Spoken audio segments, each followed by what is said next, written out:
ఎఫెసీ పత్రిక 5వ అధ్యాయం 25వ వచనం. పురుషులారా, మీరును మీ భార్యలను ప్రేమించుడి.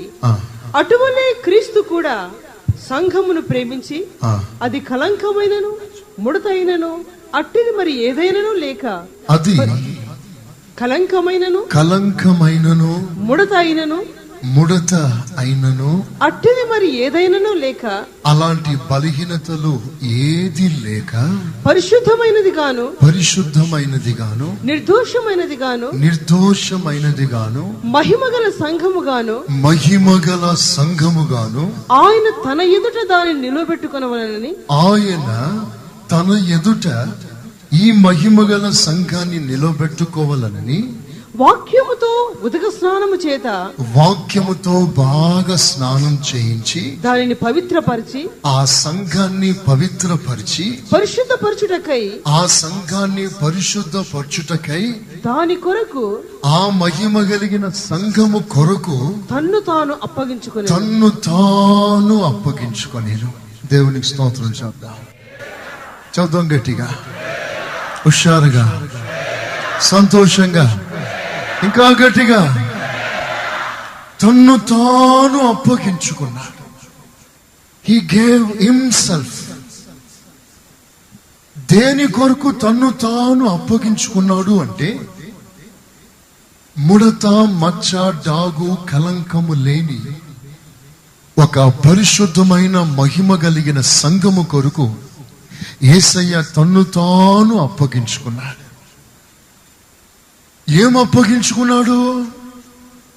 తనలో ఉన్న దైవత్వం అంతా అప్పగించుకున్నాడు. ఎవరికి అప్పగించుకున్నాడు? పాపము చేసి దేవుని మహిమను పోగొట్టుకున్న, దేవుని మహిమకు చాలా దూరంగా నిలబడిన, తృణీకరించబడిన జనాన్ని పరిశుద్ధపరిచి ఒక మహిమ కలిగిన సంఘముగా మార్చటానికి ప్రభు తన్ను తాను ఆ సంఘము కొరకు అప్పగించుకున్నాడు. ఆ సంఘం ఎలా ఉండాలని అప్పగించుకున్నాడు? అది మహిమ కలిగిన సంఘముగా ఉండాలని. దేవునికి స్తోత్రం చెప్దాం సంతోషంగా. తన్ను తాను అప్పగించుకున్నాడు. రక్షణ పొందటానికి కాదు. తన్ను తాను ఎందుకు అప్పగించుకున్నాడు అంటే, సంఘంలో చేరటానికి కాదు, బాప్తిస్మం పొందానని చెప్పుకోవటానికి కాదు. నీ కొరకు ఆయన నిలువున తన్ను తాను అప్పగించుకున్నాడు. ఎందుకు అంటే, నీవు ఒక మహిమ కలిగిన సంఘముగా మారటానికి. ఆ సంఘము మహిమగల సంఘముగా మార్చి తన ఎదుట నిలువబెట్టుకోవాలని. దేవునికి స్తోత్రం చెప్పాలి. ఎవరి ఎదుట నిలువబెట్టుకోవాలి? తన ఎదుట. మనమందరం ఒకరోజు ప్రభు ఎదుట నిలువబడబోతున్నాం. దేవునికి స్తోత్రం. Everyone among us, one day we are going to stand before the presence of the Lord. ఆయన సముఖంలో నిలవబడబోతున్నాం. ఆయన సన్నిధిలో నిలవబడబోతున్నాం. అలా నిలవబడటానికి ప్రభు ఏమడుగుతున్నాడో తెలుసునా? ఒక మహిమ కలిగిన సంఘం కావాలి. They are worthy to stand before the Lord. ఆయన వచ్చినప్పుడు ఆయన ఎదుట నిలవబడగలిగిన సంఘం, అది కలంకము లేని సంఘం, అది మహిమ కలిగిన సంఘం, అది డాగులు లేని సంఘం, అది కడగబడిన సంఘం, అది వాక్యము చేత ఉదక స్నానం చేయబడిన సంఘం, తన్ను తాను పవిత్రపరచుకున్న సంఘం. ఈ సంఘం ఎలా మారాలి? ఈ సంఘముగా ఎప్పుడు మారాలి? ఈ సంఘము కొరకు యేసయ్య తన్ను తాను నిలబడుతున్నాడు మన ఎదుట. రేపు మన ఎదుట ఆయన నిలబడటానికి, మనము రేపు ఆయన ఎదుట నిలబడటానికి ఈరోజు ఆయన మన ఎదుట నిలబడి ఉన్నాడు. బాగా వినాలి మీరు. రేపు మనం ఆయన ఎదుట నిలవబోతున్నాం. ఆ మహిమ కలిగిన ఆ సన్నిధిలో నిలవబడబోతున్నాం. ప్రచండమైన దేదీప్యమానమైన ఆ అద్భుతమైన వెలుగులో మనం నిలవబడబోతున్నాం. ఆ అద్భుతమైన సన్నివేశం మన జీవితంలో జరగబోతుంది. అయితే దానికన్నా ముందుగా అక్కడ ఎలా నిలబడాలి, అలా నిలబడటానికి మనం ఏం చేయాలి అని నేర్పించటానికి దేవుడు మన ఎదుట నిలవబడి ఉన్నాడు. He stood before us. ఆయన నా ఎదుట నిలబడ్డాడు. నిలవబడి ఏం చేశాడో తెలిసిన, తన్ను తాను నాకు అప్పగించుకున్నాడు. దేవునికి స్తోత్రం చెబుతా. చెప్దాం గట్టిగా, చెప్దాం గట్టిగా. తనను తాను నన్ను అప్పగించుకున్నాడు. ఏం అప్పగించుకున్నాడంటే every perfection of his godliness, ఆయన దైవత్వం యొక్క సకల సంపూర్ణత నాకు అప్పగించాడు. నా ఎదుట నిలవబడి దైవత్వాన్ని విడిచి, దైవ మహిమను విడిచి, పరలోకంలో ఉన్నతమైన శ్లాఘ్యాన్ని విడిచి నా కొరకు దిగి వచ్చి నా ఎదుట సంపూర్ణంగా తన్ను తాను నాకు అప్పగించుకొని నిలబడ్డాడు. ఇప్పుడు నేను ఆయన ఎదుట నిలవబడటానికి నేనేం చేయాలో తెలిసిన, నాలో ఉన్న సర్వస్వం ఆయనకు అప్పగించాలి. ఆయన దైవత్వం నాకు అప్పగించాడు. ఇప్పుడు నేను నా మనుష్యత్వాన్ని ప్రభుకి అప్పగించాలి. నా రక్తంలో పుట్టిన నా సహజ స్వభావం, నా బుద్ధి, నాలో ఉన్న నేచర్, నాలో ఉన్న ప్రకృతి సంబంధమైన మనస్తత్వం నేను ఆయనకు అప్పగించాలి. దేవుడు మానవుడు అయ్యాడు నన్ను దేవుని వంటి వాణిగా చేయటానికి.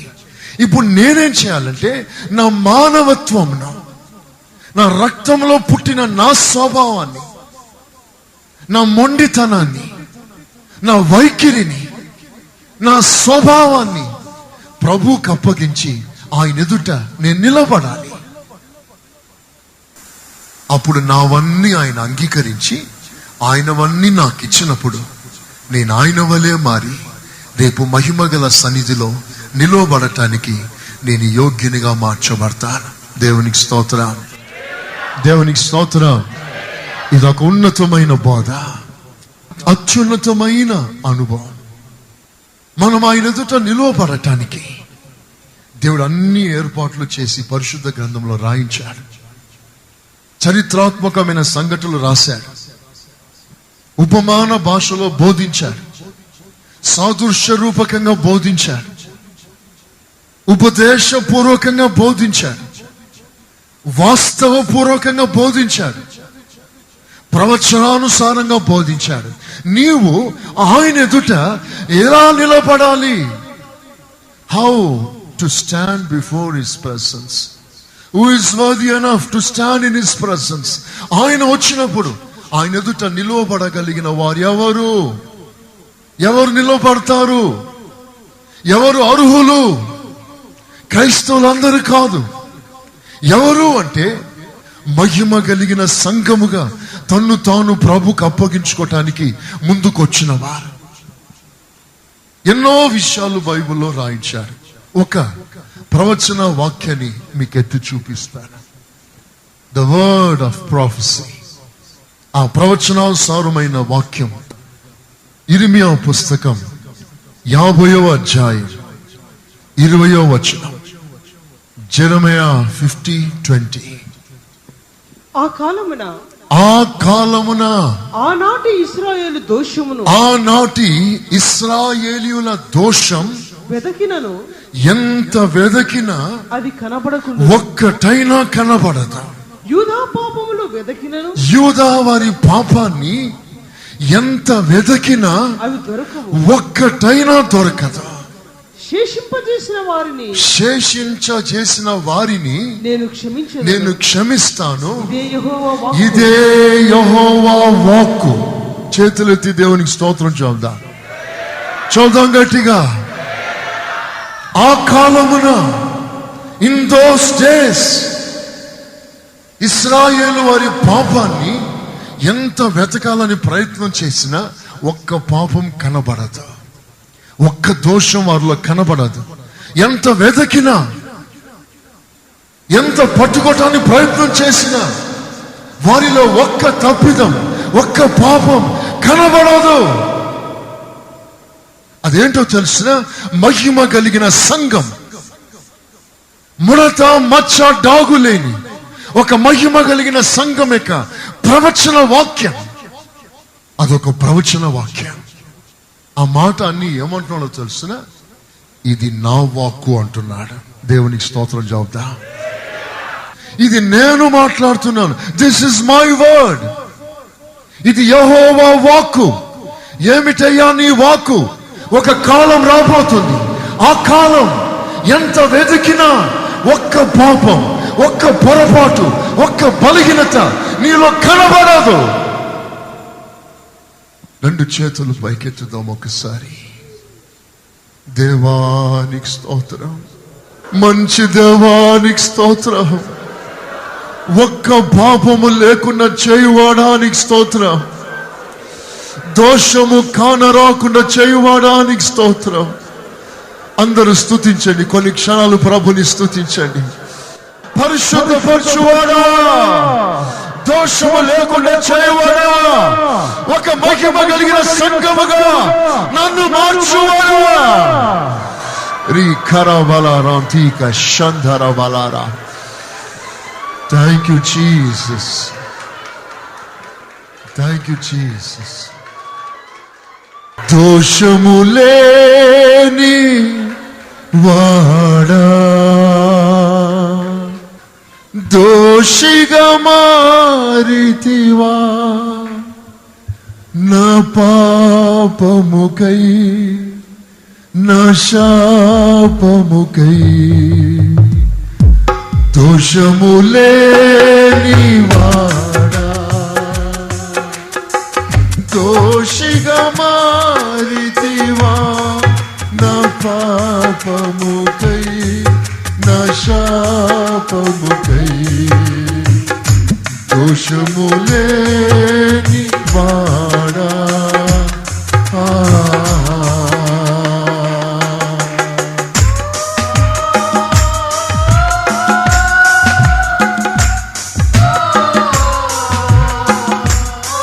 అందరూ ప్రభుని ఆరాధిస్తాం చప్పట్లు కొడుతూ.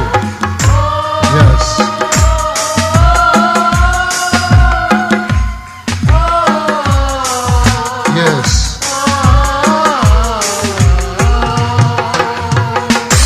దోషము లేని వాడా, దోషిగా మారితివా, నా పాపముకై నా శాపముకై. దోషము లేని వాడా,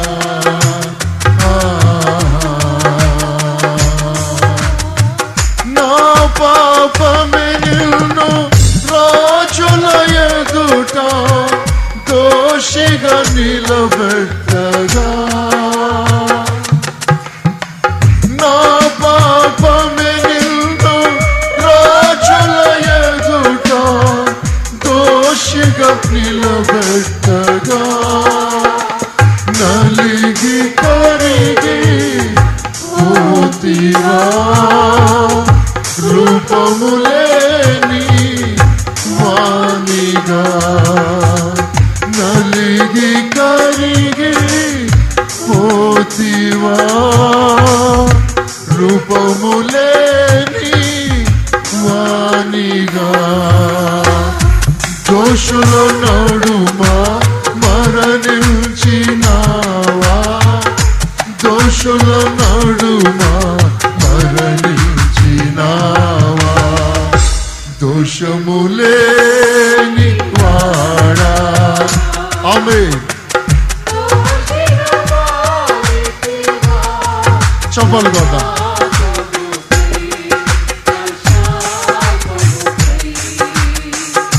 దోషము లేని వాడా,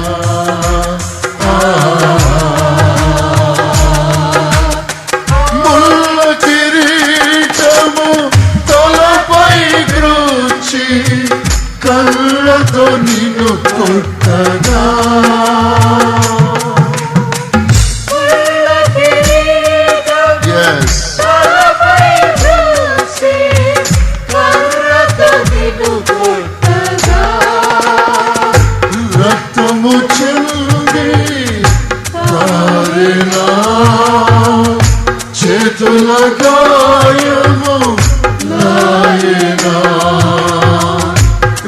రక్తము చింది కారెనా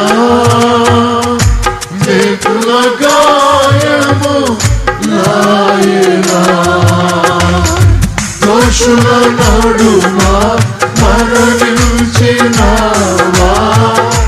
దోషుల నడుమా మరణించినావా దోషములేని వాడా దోషిగా మారితివా నా పాపముకై నా శాపముకై దోషములేని వాడా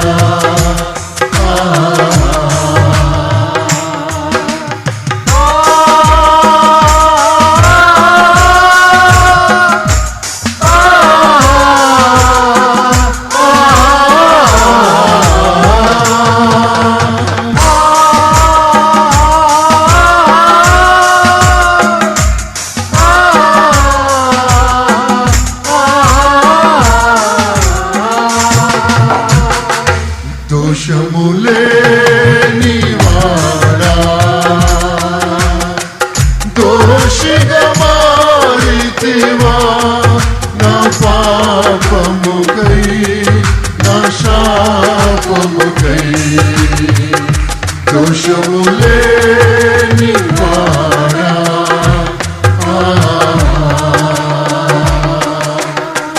నా పాపమెను రాజుల ఎదుట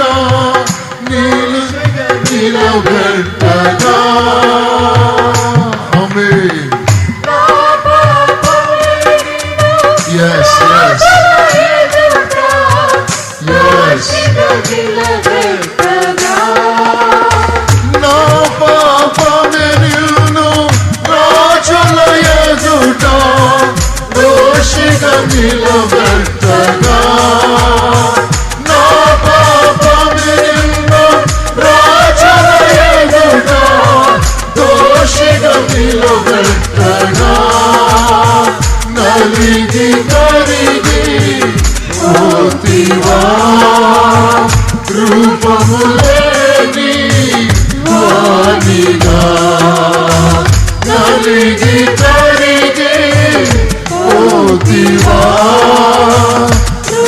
రూపములేని వానిగా దోషుల నడుమా మరణించినావా దోషుల నడుమా మరణించినావా దోషుల నడుమా మరణించినావా దోషుల నడుమా మరణించినావా దోషుల నడుమా మరణించినావా దోషుల నడుమా మరణించినావా దోషుల నడుమా మరణించినావా దోషుల నడుమా మరణించినావా దోషములేని వాడా దోషిగా మారితివా నా పాపముకై నా శాపముకై దోషములేని వాడా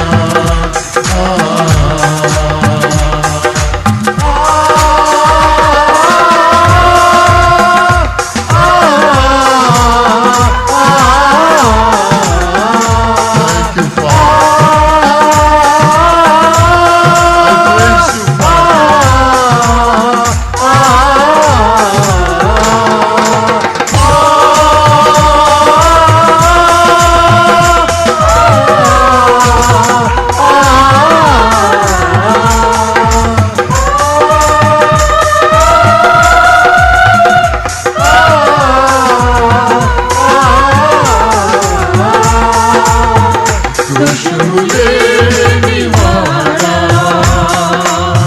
దోషములేని వాడా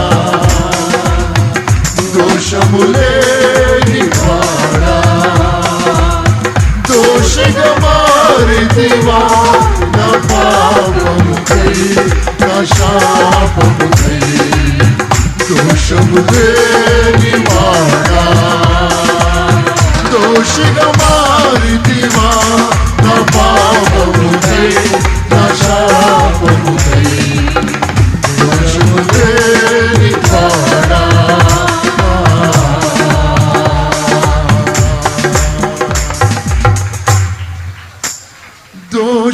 ఎడబారితివా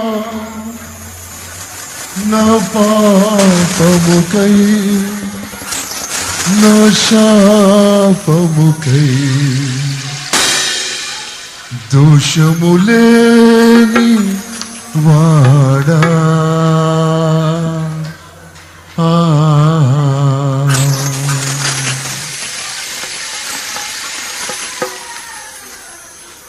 పాత నిబంధన కాలంలో ఆ ప్రవచనం అద్భుతమైంది, ఆశ్చర్యమైంది. ఎన్నో కొరతలు, ఎన్నో బలహీనతలు, దేవుని కార్యం ప్రత్యక్షంగా చూసిన దేవుని మహత్తర శక్తి కన్నులారా చూసి శరీరంలో చూస్తుండగానే అనుభవించిన ఇశ్రాయేలీలు ఎన్నో మార్లు దేవునికి వ్యతిరేకంగా తిరగబడి దూషణగా మాట్లాడి విగ్రహారాధన చేసి దేవునిని మాటి మాటికి కోపము రేపుచున్న ఆ ఇశ్రాయేలు గురించి ప్రభు మాట్లాడుతున్నాడు. ఏ ఇశ్రాయేలు వీరు? ఎన్నో కొరతలు, ఎన్నో బలహీనతలు, ఎన్నో దోషం వెన్నంటి వారి జీవితాన్ని వెంబడిస్తూ దేవుని విసికించిన జనాంగం. ఆ జనమును గురించి ప్రభు మాట్లాడుతున్నాడు.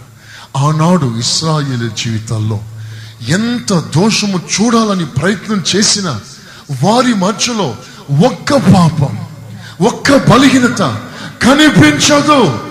ఇది యెహోవా వాక్కు అని ప్రభు మాట్లాడాడు. నిజంగా మాట చదివినప్పుడు ఎంత సంతోషం. ఒక రెప్పపాటున మనమందరం ఈ క్షయమైన శరీరం అక్షయత్వం ధరించబోతుంది. ఈ అమర్త్యమైన ఈ శరీరం, మత్స్యమైన ఈ శరీరం అమర్త్యతను ధరించబోతుంది. మరణ పాత్రమైన ఈ శరీరం మరణం లేని శరీరాన్ని దాల్చబోతుంది. ఆ మహిమ కలిగిన శరీరంగా మారటానికి ముందుగా ఆయన ఎదుట మనం నిలబెట్టుకుంటున్నాడు. అలా నిలుపుకోవటానికి ముందుగా మహిమ గల సంఘముగా మారుస్తున్నాడు. First transformation, transfiguration. ముందు రూపాంతర మహిమ మనకిచ్చి ఆ తర్వాత మనలను తన ఎదుట నిలవబెట్టుకుంటాడు. ఆయన వచ్చినప్పుడు ఆయన ఎదుట నిలవబడగలిగిన వారు వీరు. తన ఎదుట నిలవబడటానికి ముందుగా మహిమ కలిగిన సంఘముగా మారుస్తున్నాడు. ఆనాడు ఎంత వెతికినా ఒక్క దోషము కనిపించదు, ఒక్క పొరపాటు కనిపించదు. ఈ అనుభవం ఎంత మహిమ గలది. అంతఃపురములో ఉన్న రాజు కుమార్తె కేవలం మహిమ గలది, కేవలం మహిమ గలది. ఆ మహిమ కలిగిన స్థలానికి రావటానికి ముందుగా దేవుడు ఏం చేశాడు? ఆనాటి ఇశ్రాయేలీయులు మనకు అది చేయబోతున్నాడు. దేవుడు ఎంత ప్రేమ గలవాడంటే ఆకస్మికముగా మనకి ఏది చేయట్లేదు. ఆనాడు వాళ్ళకి చేసిందే మనకు చేస్తున్నాడు. మనకు సాదృశ్యంగా వాళ్ళని ఉంచాడు. వాళ్ళ ద్వారా అనేక పాటలు మనకు నేర్పిస్తున్నాడు. అవి చూసి నేర్చుకోవాలి. ఇవే సాక్షి మేఘం, witness of cloud, testimony of cloud. సాక్షి సమూహం చుట్టూ మనల్ని ఆవరించి ఉంది. ఆ సాక్ష్యం ద్వారా మనం అనేక విషయాలు నేర్చుకోవాలి. చూడండి, ఆ కాలమున, చదువున్న మాట, ఆ కాలమున, ఏ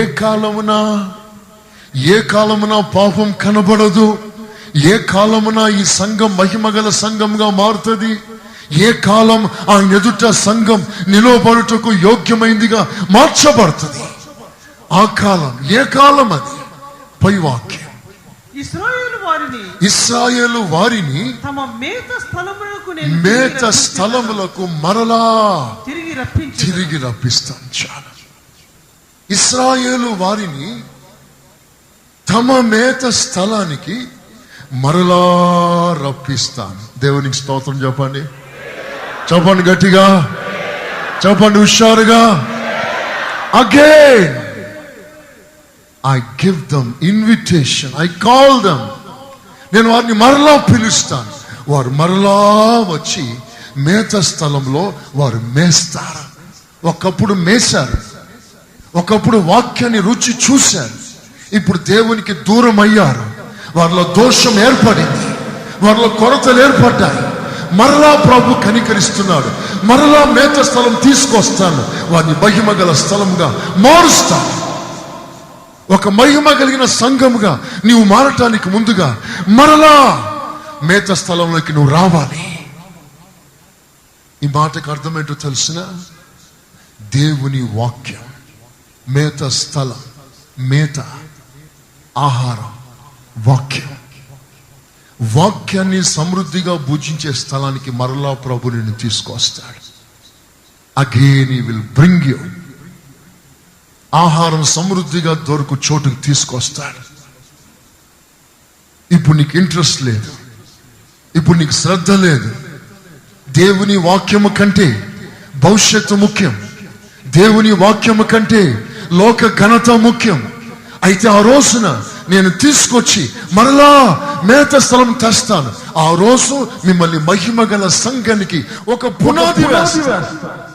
ఆ మాటకు అర్థం ఏంటంటే, దేవుని వాక్యమును కూర్చున్న ఇంట్రెస్ట్, ఆసక్తి మరలా మీకు పుట్టిస్తాను.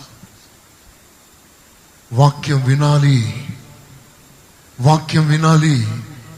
ఎన్నో లోతైన సత్యాలు దైవ సేవకు ద్వారా ప్రభు బయలుపరుస్తున్నాడు.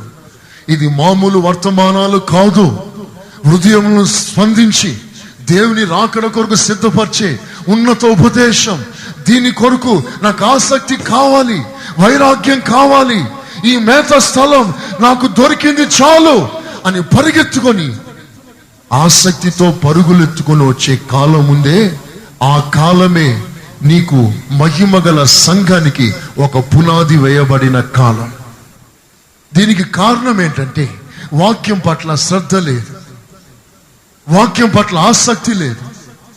దైవ సేవకు నిలబెట్టి ప్రభు ఏం మాట్లాడతాడా అని ఇంట్రెస్ట్ సంఘానికి లేదు. నేను సిద్ధపడాలి, ఆయన రాక నేను సంధించాలి కదా, వాక్యము చేతనే కదా నేను బలపడవలసింది. వాక్యం అనే ఉదక స్నానం చేత నేను పవిత్రపరచబడతాను, నాలో నా సకల దోషం పరిహరించబడుతుంది ఆయన వాక్యాన్ని బట్టి. ఆ వాక్యం పట్ల నీకు ఇంట్రెస్ట్ లేకుండా, వాంఛ లేకుండా, నీ సమయానికి నీ అనుకూలంగా నువ్వు వచ్చి ఆయన సన్నిధిలో కూర్చొని వెళ్ళిపోతుంటే, పరమందు కూర్చుండును వాడు దుఃఖపడి ఆయన మాట్లాడుచున్నాడు. ఒక కాలం వస్తాయి, తప్పకుండా వస్తాయి. ఇదే మా ప్రార్థన. ఆదివారం ఆరాధనకు వచ్చినట్లుగా ప్రజలు బైబిల్ స్టడీకి రాగలగాలి. దేవునికి స్తోత్రం, దేవునికి స్తోత్రం. ఆదివారం ఆరాధన ప్రజలు పరిగెత్తుకుని వచ్చినట్లుగా కనిపెట్టుకోవటానికి రాగలగాలి. నేను ఆత్మ పొందలేదే, రేపు ప్రభు వచ్చినప్పుడు నేను ఎలా సిద్ధపడతాను? లోకరీతిగా అది లేదు ఇది లేదని బాధపడిపోతున్నావే, ఆత్మ లేదని బాధపడుతున్నామా? అభిషేకం పొందలేదే, మనోవ్యాధి కలిగిందా? దీని కొరకు చింతిస్తున్నామా? లేదు. దీనికి కారణం ఏంటంటే, నీకు మహిమ కలిగిన సంఘం యొక్క పునాది పడలేదు. ఆ పునాది ఇంకా నీకు రాలేదు. నామకార్థంగా వచ్చి వెళ్తున్నా. ఈ స్థితి మారాలి, మన సంఘంలో ఈ స్థితి మారాలి. దేవునికి స్తోత్రం, దేవునికి స్తోత్రం. ఇంకా కొంతకాలంలో మనం ప్రభుని దర్శించబోతున్నాం. నేను వస్తుండగా ఒక కళ, ఒక దర్శనం. ఎర్ర బట్టలు నల్ల బట్టలు చుట్టుకుని ఉన్న రోజులు.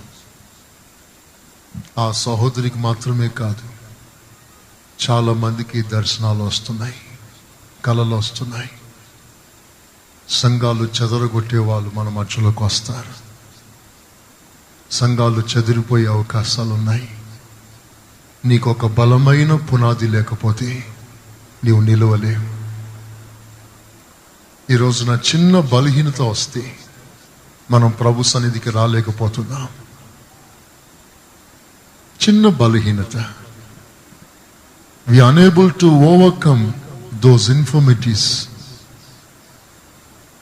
ఆ బలహీనతను జయించి మనం ప్రభు సన్నిధికి రాలేకపోతున్నాం. దేవుని ఆరాధించు వారికి వ్యతిరేకమైన ధ్వజాలు పైకెత్తినప్పుడు నువ్వు ఎలా రాగలుగుతావు ప్రభు సన్నిధికి?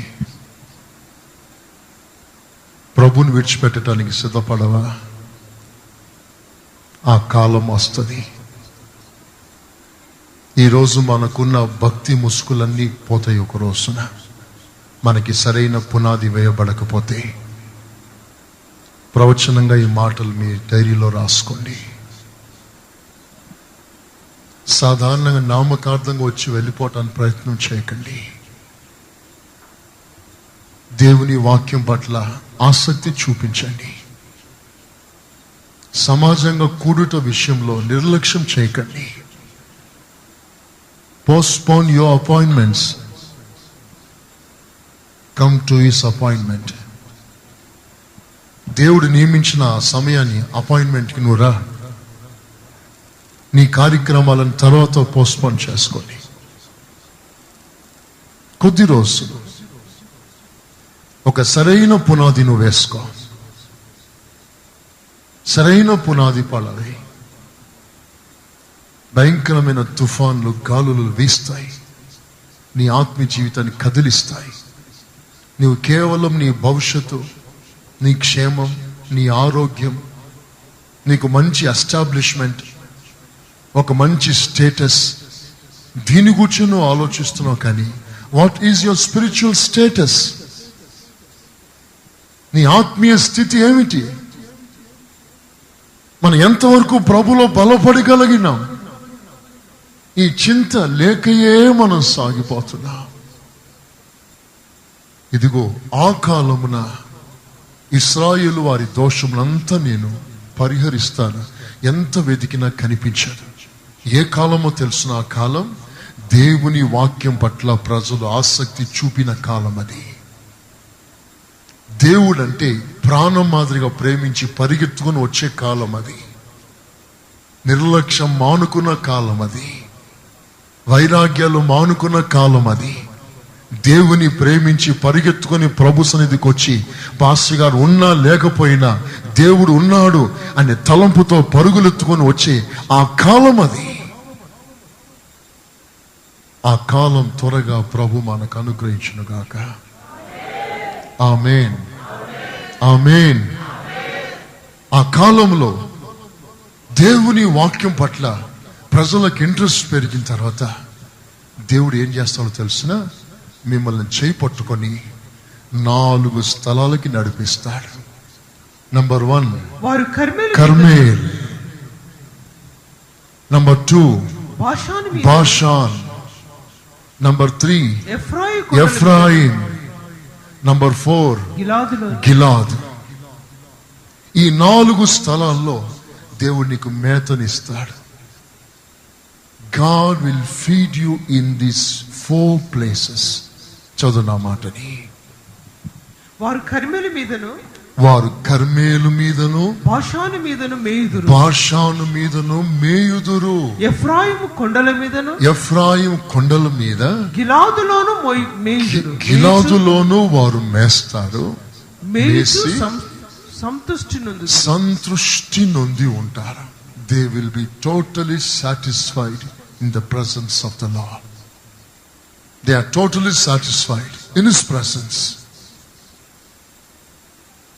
There is no other satisfaction in their life. The only satisfaction, the presence of the Lord. That is the stage of a glorious foundation God wants to lay in your life. ప్రభు మన జీవితాల్లో ఆ ఉన్నతమైన పునాది మన జీవితంలో వేయటానికి ప్రభు ఇష్టపడుతున్నాడు. అయితే ఇప్పుడు నువ్వు చేయవలసిన 4 పనులు రెఫరెన్స్లు చెప్పి నేను ముగిస్తాను. Number 1 Carmel. కర్మేల్లో నేను తీసుకొచ్చి అక్కడ మేత మేయిస్తున్నాడు. ఇక్కడ నువ్వు భుజించు. Come to Carmel, I will feed you there. అక్కడ నీకు మేత మేయిస్తాను. నువ్వు అక్కడ భుజించి అక్కడ సంతృప్తి నొందు. Be satisfied in Carmel. Carmel అనే మాటకు అర్థం తోట, గార్డెన్. తోట, తోట భావం, ఫలభరితమైన అనుభవం, ఫ్రూట్ఫుల్నెస్. దేవుడు పాపము లేని చోటు, ఒక మహిమ కలిగిన చోటుకి నిన్ను రప్పించుటకు ముందుగా కర్మేలుకి తీసుకొస్తున్నాడు. ఎందుకు అంటే అక్కడ నువ్వు ఫలభరితంగా జీవించాలి. అది ఒక ఫలభరితమైన జీవితం. చూడండి, యెషయా 37వ అధ్యాయం, ఐజయా 37:24, 24వ వచనం. నీ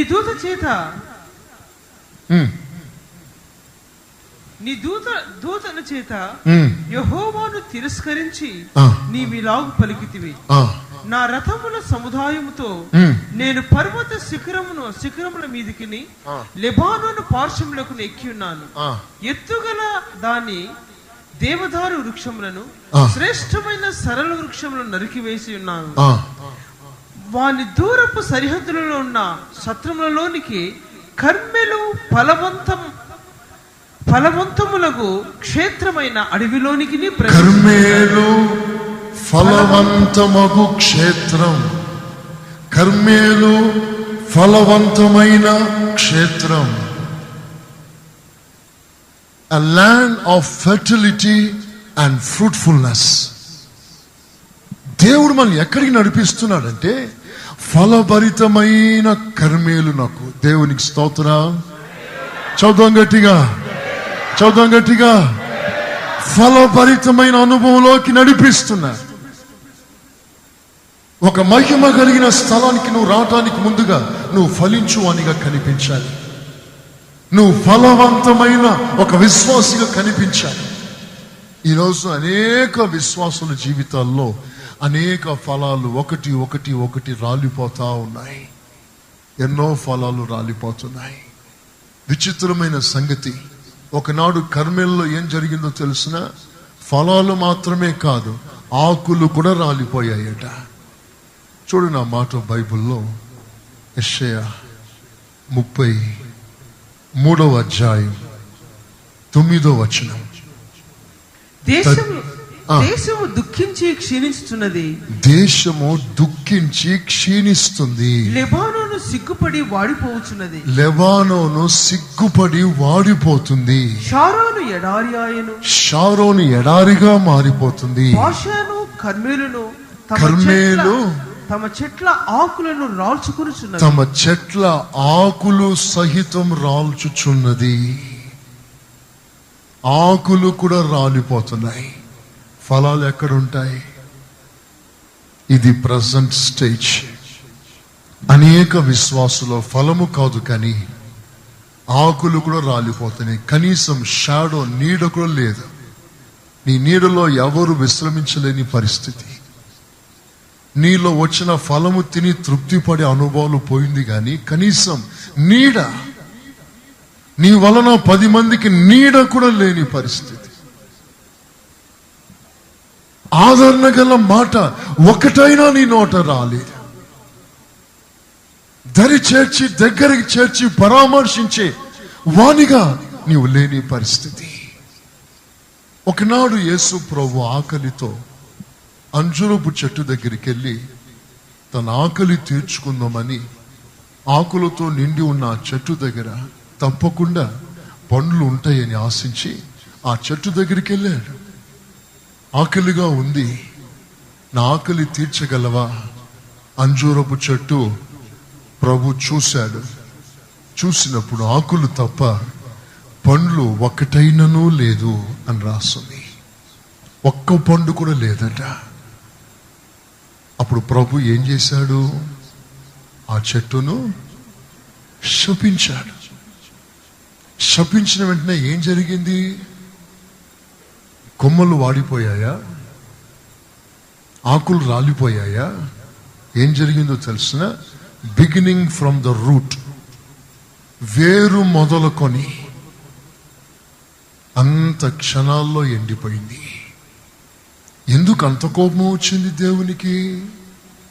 ఫలాలు లేవు. ఒక చెట్టు విషయంలోనే అంత కోపగిస్తే, ఒక మనిషిని రక్షించడానికి తన ప్రాణమే అర్పించాడే, ప్రాణం అర్పించి రక్షించుకున్నాడే, ఆ రక్షణ పొందిన విశ్వాసి ఫలాలు లేకుండా జీవిస్తే ఆ చెట్టుకు కలిగిన కోపము కంటే అధికమైన కోపం రాదా? ఆఫ్టర్ ఆల్ ఒక చెట్టు విషయంలో అంత స్ట్రిక్ట్ గా యాక్షన్ తీసుకున్నాడే, మనిషి విషయంలో తీసుకోడా? ఆ చెట్టుకు ఏం తెలుసు? చెట్టుకు పండ్లు లేవని శపించాడే, చెట్టు విషయంలోనే దేవుడు అంత యాక్షన్ తీసుకుంటే నీ విషయంలో, నా విషయంలో ఎంత యాక్షన్ తీసుకుంటారు? ఫలభరితమైన జీవితం మహిమగల సంఘానికి నిన్ను తీసుకెళ్తుంది. నీకు ఫలములు లేదు అంటే ఆ మహిమ కలిగిన సంఘానికి నువ్వు చాలా దూరంగా ఉన్నా. నువ్వు ఆరాధనకు వచ్చావేమో, కానుకలు ఇచ్చావేమో, కానీ మహిమ గల సంఘానికి చాలా దూరంగా ఉన్నావు. నిస్ఫలులుగా మారకండి, ఫలాలు లేని వారిగా మారకండి, మోడు బారిన జీవితం కలిగి ఉండకండి. మనం ఫలిస్తాం. ఫలించటానికి మూల కారణం, the very reason to be an fruitful life అదేంటో తెలుసునా? ఆయనతో సంబంధం, అన్యోన్యమైన సహవాసం. ఆయనతో సహవాసం లేకుండా ఎవరు ఫలించలేరు. నాకు దూరంగా ఉండి మీరేం చేయలేరు. కొమ్మ తనంతటి తానే ఫలించదు. అది చెట్టుతో అంటు కట్టబడి ఉంటే తప్ప అది ఫలించదు. నీ జీవితంలో వ్యక్తిగతంగా ప్రభుతో సంబంధం లేకపోతే, ప్రభుతో అన్యోన్యమైన సహవాసం నీకు లేకపోతే నీ జీవితంలో ఆత్మీయ ఫలాలు లేవు. ప్రభుని తృప్తిపరిచే పనులు లేవు నీ జీవితాల్లో. నిన్ను బట్టి మనుషులు 10 మంది తృప్తి పడుతున్నారేమో, దేవుడు తృప్తి పడట్లేదు. నిన్ను బట్టి సంఘం సంతోషిస్తుందేమో, ప్రభు సంతోషించట్లేదు. You have no fruit. సంఘమా, మన జీవితంలో ఫలాలన్నీ రాలిపోవటానికి ఒకటే కారణం, ఆయనతో నీకున్న సంబంధానికి చాలా దూరంగా విడిపోతున్నావు. ఆయనతో ఉన్న కనెక్షన్, ఆయనతో ఉన్న రిలేషన్, ఆ ఇంటర్నల్ రిలేషన్ నీకు చాలా దూరం అయిపోతుంది.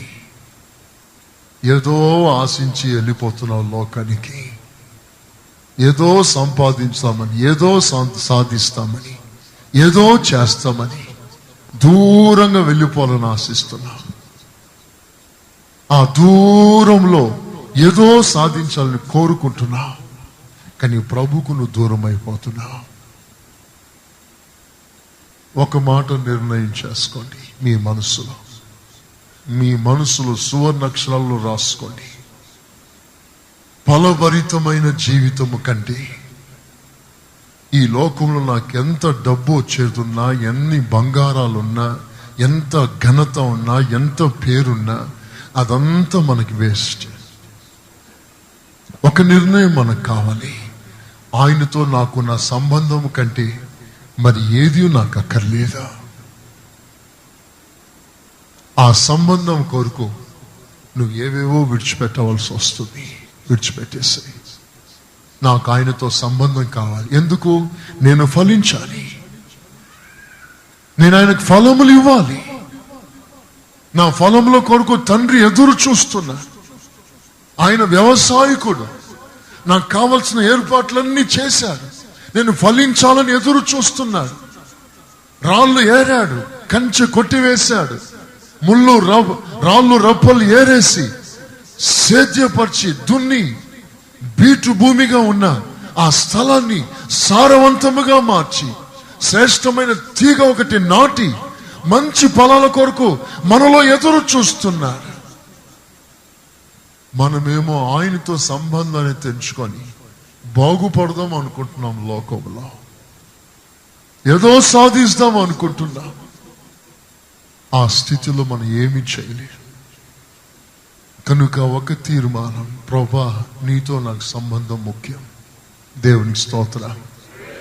శబ్దం గట్టిగా, శబ్దం గట్టిగా, శబ్దం గట్టిగా. ఒక క్షణమైనా నన్ను వీడినా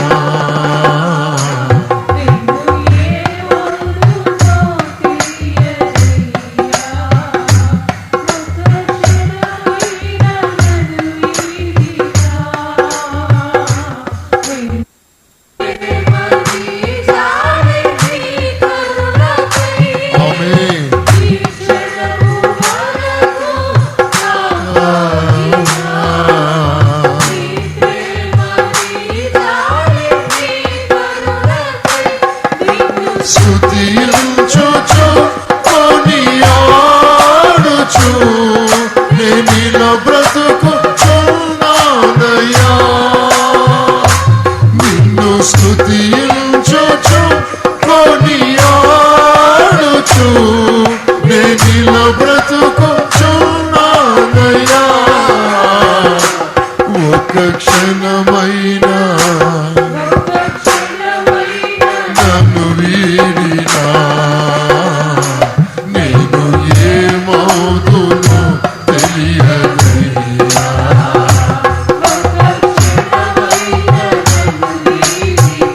యేసయ్యా,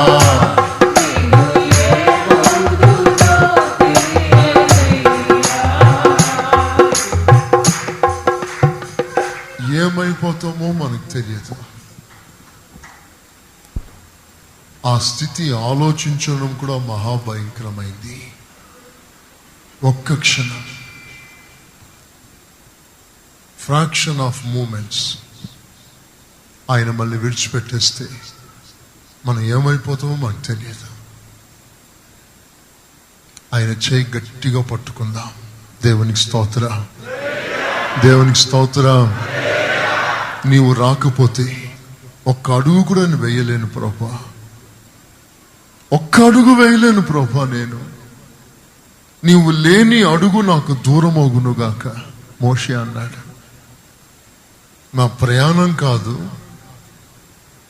ఏదో వెళ్ళి సాధించడం కాదు, ఒక్క అడుగు కూడా నేను వేయడానికి ఇష్టపడట్లేదు. నీవు రాకపోతే అది వైరాగ్యం. ఎందుకు మనం ఆయనతో చేతులు కలిసి ఉండాలంటే ఆయనలో నుండి జీవం మనలో ట్రాన్స్ఫర్ అవుతుంది. దేవునికి స్తోత్రం. చెట్టులోంచి కొమ్మలోకి జీవం ఎలాగూ పారి కొమ్మ ఫలభరితంగా మారుస్తుందో ఆయనతో అంటు కట్టబడిన విశ్వాసి, యేసులో ఉన్న జీవం విశ్వాసిలోకి ట్రాన్స్ఫర్ అయి విశ్వాసి ఫలిస్తున్నాడు. కొమ్మ నరికి పక్కకు వేయండి, రోజు 2 రోజులు 3 రోజులు కొమ్మ మొత్తం ఎండిపోతుంది. అది మనకి ఎవరికి జరగకూడదు. దేవునికి స్తోత్రం. కర్మేల్ ఫలవంతమైన చోటు, అక్కడికి నువ్వు రావాలి. అది ఫలభరితమైన చోటు, అది శ్రేష్టమైన ఫలాలు దేవునికి అందించే చోటు. అక్కడి నుండి నువ్వు మహిమ గల సంఘానికి సిద్ధపడుతున్నావు. దేవునికి స్తోత్రం. నంబర్ 2, సెకండ్ 35వ అధ్యాయం, యెషయా 35వ అధ్యాయం 2వ వచనం. అది బహుగా పూయుచు ఉల్లసించును, ఉల్లసించి సంగీతములు పాడును. లెబానోను సౌందర్యము దానికి కరుగును. కర్మేలు షారోన్లకున్న సొగసు దానికుండును. కర్మేలుకున్న సొగసు దానికుండును. కర్మేలుకున్న సొగసు, కర్మేలుకి సొగసు ఉందంట. ఆ సొగసు కలిగిన స్థలంలోకి ప్రభుని తీసుకొస్తున్నాడు. ఎందుకని? ఆయనకును పెళ్లి కుమార్తెగా మారాలి. ఎంతో మంది వచ్చారు రాజు ప్రక్కన కూర్చోటానికి, కానీ అందరూ సెలెక్ట్ చేయబడలేదు.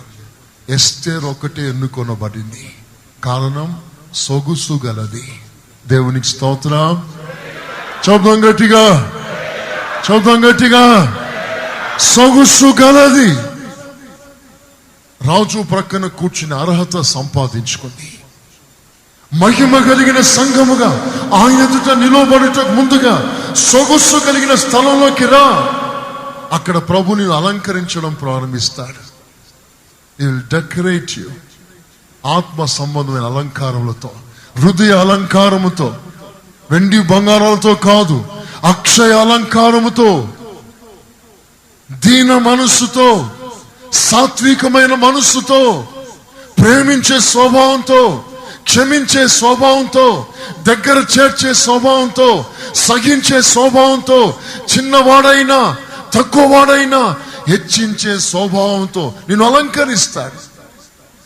రేపు నువ్వు పెళ్లి కుమార్తెగా మారాలంటే ఈ స్వభావం నీకు కావాలి. అది ఇవ్వటానికి కర్మేలు పిలుస్తున్నాడు. మనం కర్మేలుకు వెళ్దాం. దేవునికి స్తోత్రం, దేవునికి స్తోత్రం. పెళ్లి కుమార్తె తల ఎలాంటిదో తెలుసునా? పెళ్లి కుమార్తె తల చదవండి, పరమగీతాలు 7వ అధ్యాయం 5వ వచనం. నీ శిరస్సు కర్మేలు పర్వత రూపం, కర్మేలు పర్వతం లాంటిది. అంటే సౌందర్యము గలది నీ శిరస్సు. తల సౌందర్యము గల తల అంట. పెళ్లి కుమార్తె తల. తల అంటే తలంపు, తల అంటే మనస్సు. మనస్సు సౌందర్యము గలది. ఎవరిది? పెళ్లి కుమార్తెది. క్రీస్తు యేసునకు కలిగిన మనస్సు, ధవలమైన మనస్సు, ఆ సౌందర్యమైన మనస్సు మనకు సొంతం కావాలి. మన పెళ్లి కుమార్తెగా మన మనస్సు కర్మేలు పర్వత రూపం లాంటిది మారాలి. మన తలంపులు బహు విస్తారమైనవి. మన ఆలోచనలు ఎన్నో ఎన్నో ఎన్నో పథకాలు వేస్తున్నాయి. ఈ పథకాలన్నీ మానేసి నేను ఆయన వంటి దానిగా మారాలి, ఆయన వంటి వానిగా మారాలి. ఆ తల మనం తెచ్చుకోవాలి. పెళ్లి కుమార్తె మనసు అంట, కనతలంట విచ్చిన దానిమ్మ పండ్ల వలె క్రమముగా ఉందంట, క్రమముగా ఉందంట. తలంపులు క్రమముగా ఉన్నాయి. మనసులో ఉన్న ఆలోచనలు క్రమముగా ఉన్నాయి, విపరీతముగా లేవు. పలు వరుస కాదు, క్రమముగా ఉండవలసింది. మనసులో వరుస క్రమముగా ఉండాలి.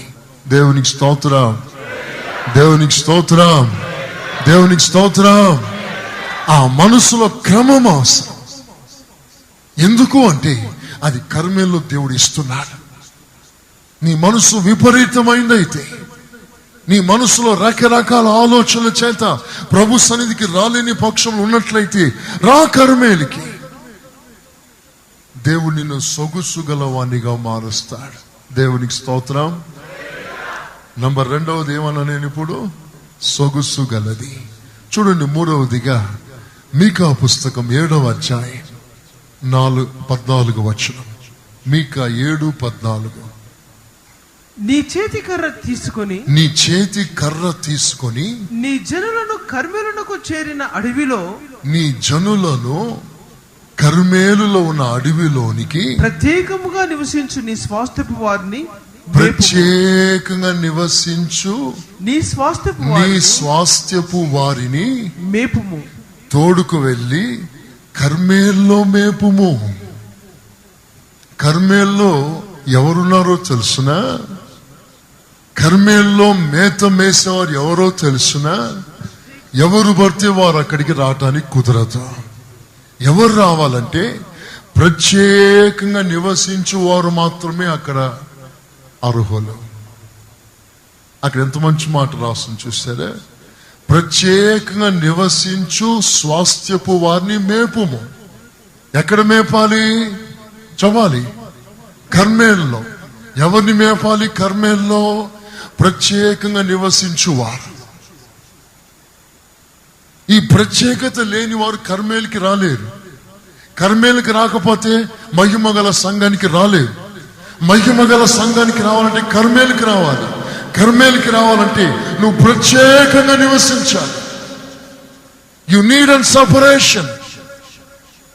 ఎవరితో పడితే వాళ్ళతో కలిసి, లోకస్తులతో కలిసి, లోక సంబంధికులతో కలిసి నీ ఆత్మీయ జీవితాన్ని బజారు పాలు చేసుకోక ఆయన సన్నిధిలో జీవించుటకు నువ్వు ప్రత్యేకంగా నివసించాలి. అలాంటి వారు మాత్రమే కర్మేలకు అర్హులు. ఎంత మంచి మాట అండి అది. నామకార్థ విశ్వాసులు అక్కడికి రాలేరు. ఈ సంఘంలో కూడా నామకార్థంగా పేరు కొరకు జీవించేవారు వాళ్ళతో వీళ్ళతో కలిసి లోక సంబంధాలు పెంచుకొని లోకరీతిగా బ్రతికే విశ్వాసి కర్మేలుకి రాలేడు. ఈ చర్చికి వస్తాడు కానీ కర్మేలుకి రాలేడు. కర్మేలుకి రాకపోతే గ్లోరియస్ చర్చ్ లోకి నువ్వు అడుగు పెట్టలేవు. సంగమా, ఈ మాటలు మీరు మనసులో తీసుకోండి. ఒక ప్రత్యేక జీవితం చేయటానికి తీర్మానం చేసుకోండి. అందరితో చేతులు కలపకండి. లోక స్నేహం మనకు తగదు.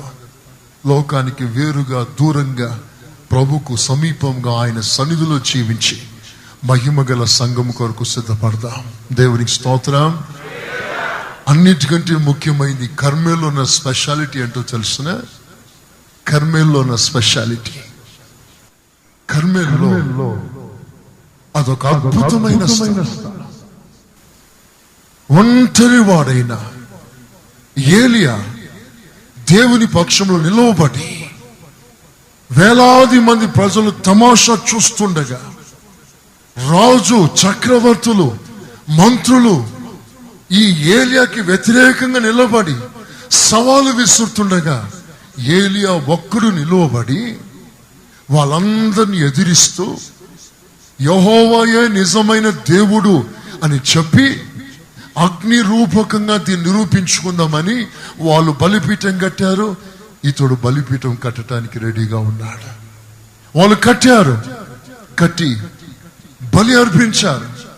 ఇప్పుడు అగ్ని దిగి రావాలి, పరలోకం నుండి అగ్ని దిగి రావాలి. దిగి వచ్చినప్పుడే దేవుడు నిరూపించబడతాడు. అప్పుడు వాళ్ళు బయలు ప్రవక్తలు వాళ్ళందరూ కేకలు వేయడం ప్రారంభించారు. బైలా బైలా బైలా, రా రా రా రా. వాళ్ళకు బయలు పట్టింది కానీ ఆయన రాలేదు. దేవునికి స్తోత్రం, దేవునికి స్తోత్రం.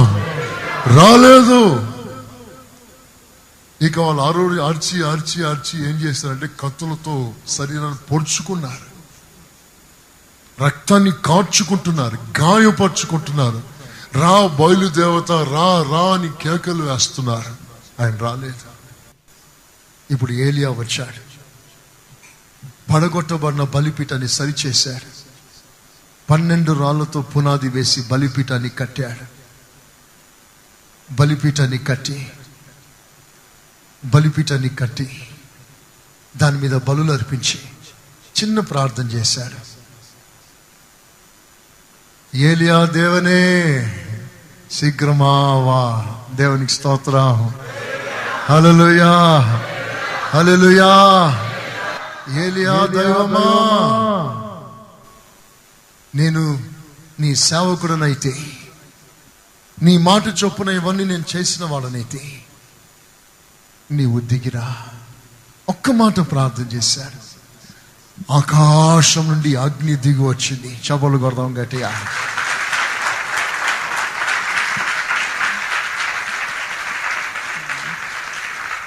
దేవునికి స్తోత్రం. చదువుతాం గట్టిగా. కర్మేలు పర్వతం అంటే అగ్ని దిగి వచ్చిన స్థలం అది. అగ్ని నివసించు స్థలం అది. అగ్ని చేత నిరూపించబడిన స్థలం. అక్కడికి రా. నీవు ఒక మహిమ కలిగిన స్థలంలోకి రావటానికి ముందుగా అగ్ని లాంటి స్థలంలోకి రా. నీ గుండెల్లో మంట, నీ కంట్లో మంట, నీ నోట్లో మంట, నీ బ్రతుకులో మంట, మంట కలిగి ఆసక్తితో ఆయన కొరకు జీవించే వాణిగా నిరూపించు. అగ్ని లాంటి జీవితం. అనేకుల బలిపీఠాల్లో ఆరిపోయింది మంటలు. అనేకుల మంటలు ఆరిపోయాయి. అనేకుల ప్రేమ చల్లారిపోయాయి. ప్రభు మాట్లాడుతున్నాడు, మీ మంటలు మరలా మరలా రేపండి. దేవునికి స్తోత్రం, దేవునికి స్తోత్రం. మంట మండుతున్న స్థలమై ఉన్న కర్మేలుకు రాకపోతే, నీ హృదయంలో మంట మండకపోతే నీ కళ్ళు తెరవబడవు, ప్రభుని చూడలేవు. 2 గ్రామస్తులు ప్రభుతో నడుస్తున్నారు, ప్రభు మాట్లాడుతున్నారు, వారు ప్రభుతో మాట్లాడుతున్నారు. ఆ మాటలు మాట్లాడుతున్న సమయంలో వారి గుండెల్లో మంట పుట్టిందంట. దేవునికి స్తోత్రం, దేవునికి స్తోత్రం. వారి గుండెల్లో మంట పుట్టిందంట. Their hearts were ablazed, set with fire. వారి గుండెల్లో మంట రగులుకొని, మాలో మంట మండుతుందేంటి, ఈయన మాట్లాడుతుంటే మంట పుడుతుందేంటి అనుకుంటున్నారు. అంతలో వారు ప్రభుతో లోపలికి వెళ్ళారు. ప్రభు అక్కడ కూర్చున్నారు, విడికలు కూర్చున్నారు. ప్రభు చేతికి రొట్టె ఇచ్చారు. ప్రభు విరిచారు. వారి కళ్ళు తెరవబడింది. వారు యేసయ్యను చూశారు. దేవునికి స్తోత్రం. యేసయ్యను చూడటానికి ముందుగా వారి గుండెల్లో మంట. మహిమ కలిగిన సంఘానికి రాక మునిపే కర్మేలుకి రా. అక్కడ మంట, ఆ మంటతో నీ జీవితాన్ని మండించుకో.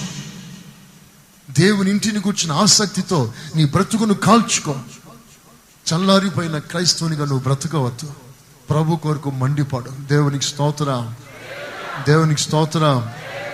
కొందరు ఒక మాట అంటే మండిపడిపోతూ ఉంటారు. ఒక్క మాట అంటే మండిపోతారు. ఆ మంటలు ఆర్పండి. దేవునికి స్తోత్రం, దేవునికి స్తోత్రం. ఆ మంటలు ఆర్పండి. నీళ్లు పోసి ఆర్పండి ఆ మంటలు పనికి మాలిన మంటలు. ఆ మంట కాదు ఉండవలసింది, పరలోకం నుండి దిగి వచ్చిన మంట. దేవునికి స్తోత్రం.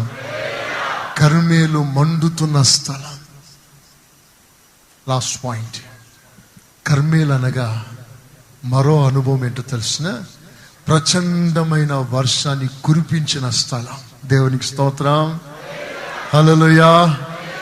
ఏలియా మోకాల మీద ఉండి ప్రార్థన చేస్తున్నాడు. కర్మేలు కొండ మీద మోకరించి, ప్రభువా మా దేశాన్ని కనికరించు, మా దేశానికి వర్షం ఇవ్వు, విగ్రహారాధన క్షమించు ప్రార్థన చేస్తున్నాడు.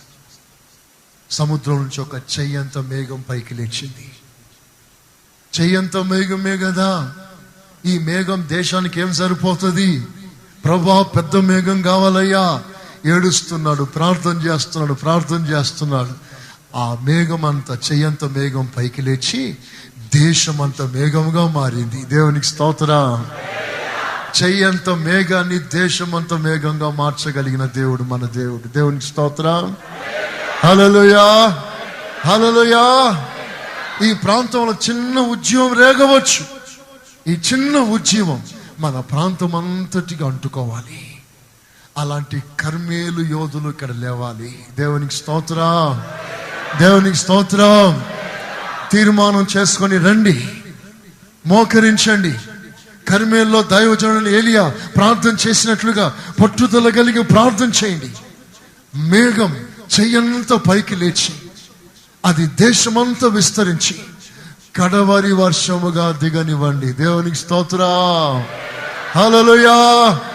కడవరి వర్షం, కర్మేలు కొండ కడవరి వర్షం కురిపించిన స్థలం. మన బ్రతుకులో ఆ వర్షం లేకపోతే, ఆ పరిశుద్ధాత్మ అభిషేకం అనే వర్షం లేకపోతే, దేవుడు మహిమ గల సంఘానికి తీసుకొని రావటానికి ముందుగా కర్మేలుకు తెచ్చాడు. అక్కడ ఉన్న ఆహారం, అక్కడ అనుభవాన్ని నీకిచ్చి మహిమ గల సంఘాన్ని తీసుకొస్తాడు. కనుక సంగమా, కర్మేల్ ఒక శ్రేష్టమైన ప్రాంతం, ఓ శ్రేష్టమైన ప్రదేశం. ఇంకా 3 స్థలాలు రాస్తుంది. బాషాన్, 2nd, 3rd Ephraim, 4th Gilead. బాషాను అనే మాటకు అర్థం ఏంటంటే మెత్తటి స్థలము అని అర్థం. మెత్తటి స్థలం, సాఫ్ట్ సాయిల్, సాఫ్ట్ సాయిల్. ఇదిగో ప్రభు ఏమంటున్నాడో తెలుసిన, మహిమ గల సంఘానికి రావటానికి ముందుగా నీ జీవితంలో ఒక మృదువైన అనుభవం కావాలి. నీలోన గరుకు, నీలోన ముండ్ల స్వభావం, నీలో గుచ్చే స్వభావం, నీలో కరుకు స్వభావం, నీలో మోటు స్వభావం అవన్నీ పోవాలి. నువ్వు మెత్తగా మారాలి, నున్నగా మారాలి. మహిమ గల సంఘానికి 2వ పునాది వేసుకో. దేవునికి స్తోత్రం. అది దేవునికి వ్యతిరేకులు నివసించు చోటది. బాషాన్లో బలమైన ఆవులు ఉన్నాయట. దేవుని ప్రజల్ని వేధించిన ఆవులు అవి, పశువులు. బాషాను ఆవులు అని రాస్తుంది. మరో ప్రాముఖ్యమైన విషయం ఏంటో తెలిసిన, బాషాన్లో దేవుని బిడ్డలను అడ్డగించిన చక్రవర్తి ఓగు, బాషాను రాజైన ఓగు అని రాస్తుంది. ఇతడు దేవుని బిడ్డలకు అనుమతి ఇవ్వక ఆటంకపరిచినాడు. అలాంటి స్థలం అది. ఆ స్థలాన్ని ఫలభరితంగా మార్చి ఒక మృదువైన స్థలంగా మార్చాడు. దేవునికి స్తోత్రం, దేవునికి స్తోత్రం. మన జీవితాల్లో 2nd ఎక్స్పీరియన్స్ ఒక సాఫ్ట్నెస్ కావాలి. నీ మాటలో ఒక మృదుత్వం. నువ్వు ఎవరికైనా ఏది చేసినా సాఫ్ట్ వేలో చేయి, మొరటుగా కాదు. Number 3 Ephraim. ఎఫ్రాయిం అనగా డబుల్ ఫ్రూట్. రెండంతల ఫలం. ఎఫ్రాయిం ఎవరో తెలిసిన? యోసేపుకి పుట్టిన కనిష్ట కుమారుడు, చిన్నవాడు. పెద్దవాడు ఎవరో తెలిసిన? మనస్సే. ఈ ఇద్దరిని తండ్రి దగ్గర తీసుకొచ్చాడు. ఆశీర్వదించు తండ్రి అని. అప్పుడు తండ్రి ఏం చేశాడు? యోసేపు ఏమో తన కుడి చేతిలో మనస్సేను పెట్టి ఎడమ చేతిలో ఎఫ్రాయింను పెట్టాడు. ఆశీర్వదించు నాన్న అన్నాడు. ఈ తండ్రి ఏం చేశాడు? కుడి చేయి అతని మీద పెట్టక ఎఫ్రాయిం మీద పెట్టి ఆశీర్వదించాడు. జోసెఫ్ ఏడుస్తున్నాడు, అయ్యో ప్రభా, అది కాదు నాయనా, ఇతడు పెద్దవాడు కాదు, ఇతడు చిన్నవాడు. పెద్దవాడు మనస్సే, జ్యేష్ఠుని యొక్క ఆశీర్వాదం మనస్సేకి ఇవ్వు, ఎఫ్రాయింకి ఇవ్వవద్దు, అతడు కనిష్ఠుడు. యాకోబు అంటాడు, ఆమెకు సౌగ్ మాలుమై, నాకన్నీ తెలుసులే కొడక, నువ్వు నోరు మూసుకునుకో, నేను ఎలాగో ఆశీర్దిస్తానో అలాగ ఆశీర్వాదం తీసుకో. చిన్నవాణిని పెద్దవాణిగా చేశాడు. దేవునికి స్తోత్రం చెబుదాం గట్టిగా. కనిష్ఠుడు జ్యేష్ఠునిగా మారాడు. రెండంతల ఆశీర్వాదానికి పాత్రునిగా మారాడు. అక్కడికి నువ్వు రావాలి. ఎక్కడికి రావాలో తెలిసిన? రెండంతల ఫలము పొందిన స్థలం. అది జ్యేష్ఠుని యొక్క హక్కు కలిగిన స్థలం. ఆ స్థలానికి వచ్చిన తర్వాతనే మహిమ గల సంఘంలో ఎంట్రన్స్. ఒక మాటలో చెప్పాలంటే రెండంతల ఫలం, రెండంతల అభిషేకం, రెండంతల దీవెన, రెండంతల ఆహారం, రెండంతల కృప, రెండంతల బలం నువ్వు పొందుకొని మహిమ గల సంఘంకి రా. నంబర్ 4, గిలాదు. గిలాదు అనగా స్ట్రాంగ్, బలమైంది అని అర్థం. గిలాదు అనగా బలము గలది. గిలాదులో ఔషధం ఎక్కువగా ఉంది. గిలాదులో వైద్యులు ఎక్కువగా ఉన్నారు. నువ్వు అక్కడ వెళ్ళి చికిత్స పొందు. దేవుని వాక్యం రాస్తుంది, ఇదిగో నీవు దేవుని మహిమ కలిగిన సంఘము రాక మునుపు నీలో స్పిరిచువల్ ఇన్ఫర్మిటీస్, వీక్నెస్ ఏది కనిపించకూడదు. వైద్యులు ఉన్నారు అక్కడ, ఔషధం రెడీగా ఉంది. తీసుకొని ఆత్మలో బలపడు, ఆత్మలో బలమైన అభిషేకం పొందు. గిలాదు బలము గలది. ఆ బలమైన అనుభవం పొందుకొని మహిమ గల సంఘంలోకి రా. అప్పుడు అక్కడి నుండి నువ్వు నా ఎదుటికి వస్తావు. దేవునికి స్తోత్రం, దేవునికి స్తోత్రం. కనుక ప్రియమైన సంగమా, ఈ కడవరి దినాల్లో ఇలాంటి ప్రవచనాత్మకమైన మాటల చేత మీ జీవితాన్ని బలపరుస్తుండగా, ఇకను మీరు దేవునికి దూరం కాకుండా ప్రభుకు ఒక సమీప సంబంధం తెచ్చుకొని వాక్యం పట్ల, దేవుని సన్నిధి పట్ల మీ ఆసక్తి పెంచుకోండి. నంబర్ 1. నంబర్ 2, కర్మేలుకి రండి. అక్కడ ఫలభరితమైన జీవితం మీకుంది, సొగుసైన జీవితం మీకుంది, ఇంకా ప్రత్యేకంగా జీవించే అనుభవం అక్కడ ఉంది. నంబర్ 4, అగ్ని దిగి వచ్చిన స్థాయి అది. అక్కడ అభిషేకం ఉంది, అక్కడ మంటలు ఉంది. అక్కడికి వచ్చి ఈ 5 అనుభవాలు పొందుకో. తర్వాత నువ్వు మృదువైన అనుభవం పొందుకో. తర్వాత రెండంతల ఆశీర్వాదాన్ని, రెండంతల ఫలాన్ని పొందుకో. ఆ తర్వాత బలము పొందుకో. వారు నానాటికి బలాభివృద్ధి పొందుచు వారిలో ప్రతి వాడు దేవుని సన్నిధిలో కనిపిస్తాడు. ఎవరు వారంటే బలము పొందిన వారు. ఇలాంటి అనుభవాన్ని ప్రభు మనకు అనుగ్రహించునుగాక. చదువు గట్టిగా ఆమేన్. మీరు వినుచున్న ఈ పాటల క్యాసెట్ మరియు పాస్టర్ సురేష్ గారి ప్రసంగాల క్యాసెట్, అదేవిధంగా మీకేమైనా ప్రార్థనావసరతలు ఉన్న ఎడల సంప్రదించండి. మా చిరునామా: pastor Suresh, glorious ministries, Siyonpuram colony, FCI, Ramagundam. Mobile 98491004